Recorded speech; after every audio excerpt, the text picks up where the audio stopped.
পিতাকে ধন্যবাদ, প্রভু যিশুকে ধন্যবাদ করি। আজকের এই বাক্য, একজন জন্মখঞ্জকে সুস্থ করার কারণ পিতর ও যোহন, সাক্ষ্য ও কারাবাস। 3 পর্ব করছি। একদিন প্রার্থনার নির্দিষ্ট সময় নবম ঘটিকায় পিতর ও যোহন ধর্মধামে যাইতেছিলেন। এমন সময় লোকেরা এক ব্যক্তিকে বহন করিয়া আনিতেছিল।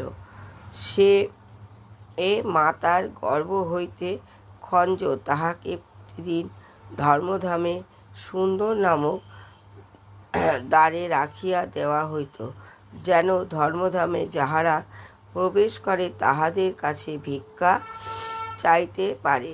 সে পিতরকে ও যোহনকে ধর্মধামে প্রবেশ করিতে উদ্যত দেখিয়া ভিক্ষা পাইবার জন্য বিনতি করিতে লাগিল।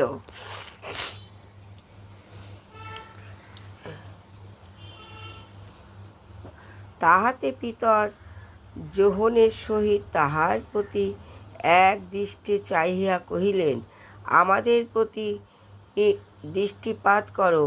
তাহাতে সে তাহাদের প্রতি দৃষ্টিপাত করিয়া রহিল, তাহাদের নিকট হইতে কিছু পাইবার অপেক্ষা করিতেছিল। কিন্তু পিতর বলিলেন, রৌপ্য কি স্বর্ণ আমার নাই, কিন্তু যাহা আছে তাহা তোমাকে দান করিব। নাসরতীয় যীশু খ্রীষ্টের নামে হাঁটিয়া বেড়াও। পরে তিনি তাহার দক্ষিণ হস্তে ধরিয়া তাহাকে তুলিলেন। তাহাতে তৎক্ষণাৎ তাহার চরণ ও গুলফর সবল হইল, আর সে লম্ফ দিয়া উঠিয়া দাঁড়াইল ও হাঁটিয়া বেড়াইতে লাগিল।